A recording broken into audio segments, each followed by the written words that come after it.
Thaco Podcast, chuyên mục chuyện nghề, chân dung về con người công nghiệp, cùng những đức tính tốt đẹp của cán bộ nhân viên Thaco và các tập đoàn thành viên thông qua công việc và nghề nghiệp.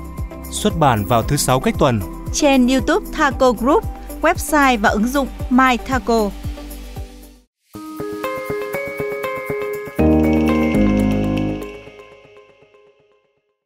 Xin kính chào quý vị đang lắng nghe Thaco Podcast chuyện nghề.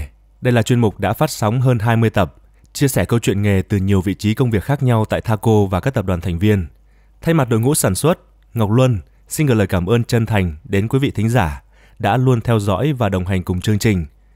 Trong tập ngày hôm nay, mời quý vị cùng tôi gặp gỡ những khách mời trẻ trung, đầy năng lượng đến từ Thaco Auto để cùng lắng nghe những trải nghiệm nghề nghiệp của họ. Các bạn ấy đang là trưởng nhóm bán hàng và tư vấn bán hàng ở hai miền Nam Bắc. Một công việc nghe thì khá quen thuộc, tuy nhiên mỗi thế hệ lại có cách tiếp cận rất khác nhau. Với Gen Z, thế hệ lớn lên cùng công nghệ, đề cao trải nghiệm cá nhân và tính kết nối, thì công việc này không chỉ là bán sản phẩm, mà còn là cơ hội để rèn luyện, thể hiện bản thân và phát triển sự nghiệp. Liệu Gen Z có phù hợp với nghề đòi hỏi sự kiên trì, áp lực và tính kỷ luật như là tư vấn bán hàng hay không? Điều gì giữ họ ở lại và tiếp tục nỗ lực mỗi ngày? Trong cuộc trò chuyện ngày hôm nay, chúng ta sẽ lắng nghe góc nhìn từ 3 bạn Gen Z đang làm tại Thaco Auto. Sau đây chúng ta sẽ cùng kết nối với các bạn ấy. Xin chào tất cả anh chị em đồng nghiệp đang lắng nghe podcast chuyện nghề. Em là Thành Đạt, sinh năm 1997. Hiện tại là trưởng nhóm bán hàng xe Kia tại Thaco Auto Nhiên. Em bắt đầu làm việc tại Thaco Auto từ năm 2020, gắn bó với công ty đã được 5 năm. Em rất vui khi hôm nay được góp mặt trong số phát sóng chuyện nghề với chủ đề Gen Z và nghề tư vấn hàng ngày hôm nay. Em xin chào quý anh chị. Em tên là Nguyễn Tùng Dương, sinh năm 2002. Hiện là nhân viên tư vấn bán hàng thương hiệu Peugeot tại showroom Bắc Giang, Thaco Auto Bắc Ninh. Em cũng đã bắt đầu làm việc tại Thaco Auto từ đầu năm 2025. Em rất vui khi được tham gia chương trình podcast cùng với anh chị ngày hôm nay. Em xin gửi lời chào đến quý anh chị đang theo dõi chương trình. Em là Phương Uyên, sinh năm 2002, tư vấn bán hàng tại Thaco Auto Kia, Mazda, thành phố Hồ Chí Minh, showroom Tân Sơn Nhất. Em bắt đầu hành trình của mình tại Thaco Auto từ năm 2025. Vâng, và câu hỏi đầu tiên xin dành cho bạn Tùng Dương. Được biết bạn là người mới gắn bó với công việc này được khoảng nửa năm. Đây là khoảng thời gian đủ để vượt qua những bỡ ngỡ ban đầu. Vậy thì điều gì khiến bạn quyết định chọn nghề tư vấn bán hàng? Và ấn tượng đầu tiên của bạn khi bước vào môi trường làm việc tại Thaco Auto là gì ạ? Để trả lời cho câu hỏi này thì em xin được chia sẻ một chút. Em là sinh viên đã tốt nghiệp ngành công nghệ kỹ thuật ô tô của trường Đại học Kỹ thuật Công nghiệp Thái Nguyên. Em có niềm đam mê rất lớn với kỹ thuật ô tô và bản thân em cũng là người khá hướng ngoại, thích được giao tiếp với mọi người. Do đó là sau khi tốt nghiệp em đã quyết định thử sức với công việc làm tư vấn bán hàng xe ô tô, một công việc đòi hỏi sự am hiểu sâu về xe và kỹ năng giao tiếp tư vấn chuyên nghiệp. Công việc này cho em cơ hội gặp gỡ rất nhiều người, học được nhiều bài học và tích lũy kinh nghiệm. Khi làm việc ở Thaco Auto, em trưởng thành hơn, rèn luyện nhiều kỹ năng và luôn nhận được sự hỗ trợ từ các anh chị đồng nghiệp. Ngoài những chính sách phúc lợi phù hợp, điều em ấn tượng nhất với Thaco Auto đó là sự chuyên nghiệp và tận tâm của mọi người trong công việc. Còn với Phương Uyên thì sao? Với bạn, công việc tư vấn bán hàng là một lựa chọn chủ động hay là cơ duyên nào đưa bạn đến công việc này? Và theo bạn nhìn nhận thì công việc này mang lại điều gì hơn cả thu nhập? Ban đầu em chỉ nghĩ đơn giản là thử sức mình ở môi trường dịch vụ chuyên nghiệp. Nhưng càng làm, em càng cảm nhận đây không chỉ là công việc, mà còn mang lại nhiều giá trị trong cuộc sống. Em thích lắng nghe và quan sát, nên ngoài giới thiệu sản phẩm, em muốn hiểu khách hàng thực sự kỳ vọng, mong muốn gì ở một chiếc xe. Khi đó, mình không chỉ bán hàng mà còn giúp họ chọn được phương án phù hợp nhất. Thu nhập tất nhiên là một phần tất yếu, nhưng điều giữ em với nghề là mỗi ngày đều học được một điều mới. Từ cách xử lý tình huống, phản hồi của khách đến kỹ năng xây dựng niềm tin. Và khi khách hàng nhớ đến em không chỉ vì giá xe tốt, mà là cảm giác tin tưởng, thì em nghĩ đây là một cái nghề đáng đi theo đuổi lâu dài. Vậy Uyên thấy mình trưởng thành nhất ở điểm nào sau thời gian làm công việc này? Có một khoảnh khắc nhỏ nhưng rất đáng nhớ với em. Đó là khi em giao chiếc xe đầu tiên cho khách hàng. Nghe thì đơn giản, nhưng quá trình phía sau là cả một hành trình của em chưa từng trải qua. Từ học kỹ sản phẩm, chuẩn bị hồ sơ, theo dõi tiến độ và xử lý từng chi tiết trước buổi bàn giao. Đó là lần đầu tiên em cảm nhận rõ sự công nhận, không chỉ từ phía khách mà từ nội bộ. Và quan trọng hơn, em thấy mình trưởng thành ở cách làm việc, có trách nhiệm, chỉnh chu và giữ lời hứa với từng cam kết. Vâng, kính thưa quý vị, bán hàng là công việc luôn đi kèm với áp lực và kỳ vọng nhất là với những bạn trẻ vừa vào nghề. Có lúc nào thì các bạn cảm thấy hết pin không? Và khi đó thì các bạn thường làm gì để lấy lại tinh thần cũng như là giữ được sự tích cực trong công việc của mình? Mời Tùng Dương chia sẻ. Bản thân em thì em nghĩ là trong bất cứ công việc nào thì cũng sẽ có lúc mình bị hụt hơi, bị cạn năng lượng. Tuy nhiên đối với em thì đó là cái khoảng thời gian nó đang báo hiệu rằng là em cần phải chậm lại một chút, điều chỉnh nhịp độ để lấy lại được cái sự cân bằng cho riêng mình. Vì em tin rằng là muốn truyền được năng lượng tích cực cho khách hàng thì trước hết bản thân mình phải ở trong trạng thái tốt nhất. Dù có mệt đến đâu thì em vẫn sẽ luôn cố gắng giữ một thái độ chuyên nghiệp mỗi khi tiếp xúc với khách hàng. Đó vừa là trách nhiệm, vừa là cách để em vượt qua những lúc hết pin và giữ lửa cho công việc mỗi ngày. Vậy thì ở trải nghiệm của bạn Thành Đạt thì sao? Với công việc trưởng nhóm bán hàng, áp lực công việc cũng sẽ nhiều hơn.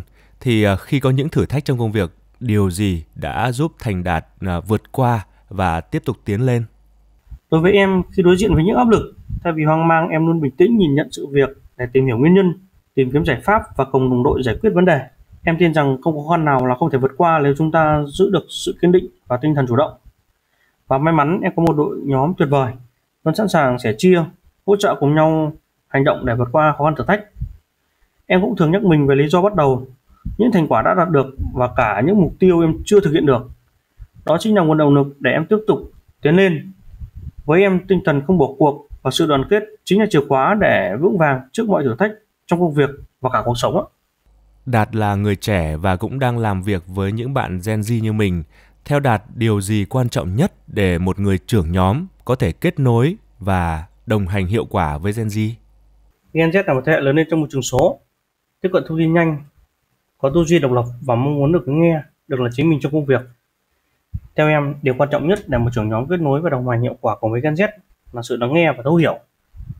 Gen Z đề cao sự minh bạch, phản hồi kịp thời, không gian để thể hiện cá tính. Khi trưởng nhóm tạo nên được môi trường cởi mở, tôn trọng sự khác biệt và dẫn dắt bằng sự tin tưởng, Gen Z sẽ sẵn sàng gắn bó và phát huy khả năng của mình.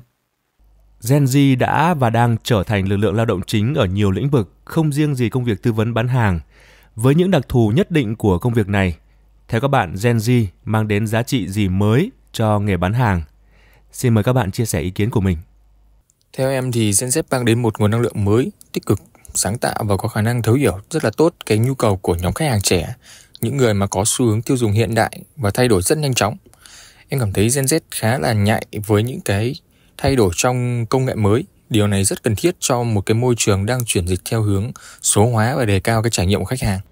Còn đối với em, thế hệ Gen Z không đến với công việc bằng tư duy, làm cho đủ mà luôn muốn thấy được ý nghĩa của công việc mình đang làm. Chúng em không ngại học hỏi, sẵn sàng đặt câu hỏi tại sao, thay vì chỉ làm theo khuôn mẫu. Em tin sự chủ động đó không chỉ giúp Gen Z kết nối tốt hơn với khách hàng, mà còn làm cho trải nghiệm bán hàng tại showroom ngày càng hiện đại, gần gũi và hiệu quả hơn. Đồng quan điểm với bạn Dương và Uyên, em cho rằng sự tự tin, nhạy bén với công nghệ mới là một lợi thế. Tụi em có thể sử dụng thành tạo các nền tảng số, mạng xã hội và công cụ bán hàng hiện đại để tiếp cận với khách hàng một cách linh hoạt và sáng tạo, nhưng vẫn đảm bảo tuân thủ những nguyên tắc của công ty.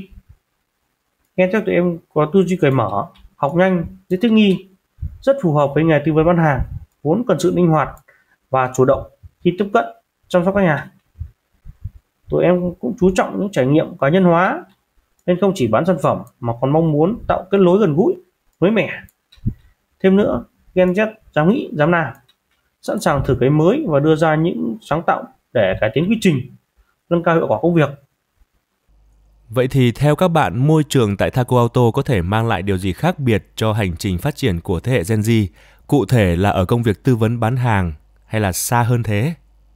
Môi trường làm việc tại Thaco Auto mang lại rất nhiều giá trị khác biệt cho thế hệ Gen Z trên hành trình phát triển nghề nghiệp, đặc biệt ở vai trò tư vấn bán hàng. Trước hết, Thaco Auto là một tập đoàn lớn, có hệ thống đào tạo bài bản và lộ trình phát triển rõ ràng. Thứ hai, môi trường kỷ luật, hiệu quả nhưng cũng rất đề cao đổi mới và sáng tạo. Các bạn trẻ như em được rèn luyện tinh thần trách nhiệm, tính kiên trì và kỹ năng làm việc thực tế.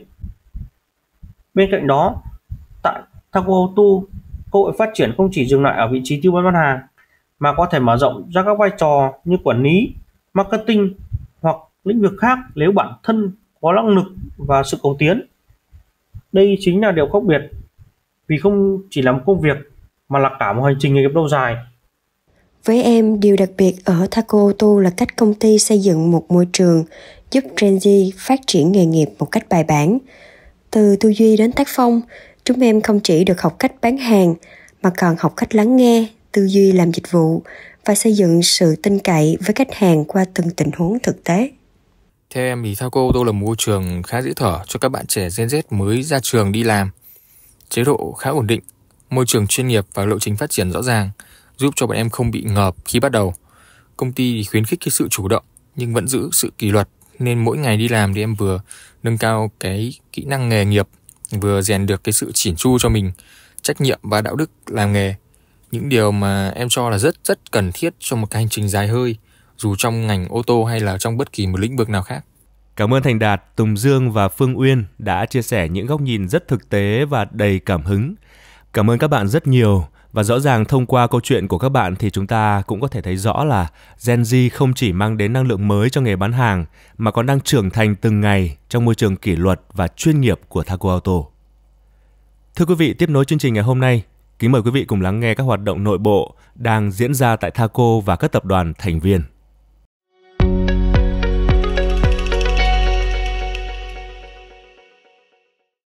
Trung thu yêu thương tại hệ thống IMART. Chương trình áp dụng đến ngày 6 tháng 10 năm 2025 với đa dạng các mẫu mã bánh trung thu bắt mắt, độc đáo cùng với mức ưu đãi đặc biệt, giảm giá từ 5 đến 15% cho các hóa đơn mua bánh tại IMART. Ngoài ra, khách hàng mua số lượng lớn với hóa đơn từ 10 triệu trở lên sẽ được nhận thẻ quà tặng từ IMART. Sôi nổi hội thao kết sức mạnh nối thành công tại khối các văn phòng thành phố Hồ Chí Minh. Với 4 đội liên quân Thaco, Thaco Auto, Thadico và Thiso, hội thao kết sức mạnh nối thành công tại khối các văn phòng thành phố Hồ Chí Minh đang diễn ra trong không khí vô cùng sôi động ở tất cả các bộ môn. Các đội đều đang nỗ lực để đạt được những kết quả tốt nhất trong hội thao lần này. Lễ bế mạc và trao giải dự kiến sẽ tổ chức ngày 12 tháng 9 tới đây. Thưa quý vị, những thông tin vừa rồi cũng đã khép lại tập Thaco Podcast chuyện nghề hôm nay. Cán bộ nhân viên có thể nghe đầy đủ các tập của Thaco Podcast trên YouTube Thaco Group, website và ứng dụng MyThaco. Xin chân thành cảm ơn quý lãnh đạo và quý anh chị đã lắng nghe chương trình. Trân trọng kính chào và hẹn gặp lại quý vị ở tập tiếp theo.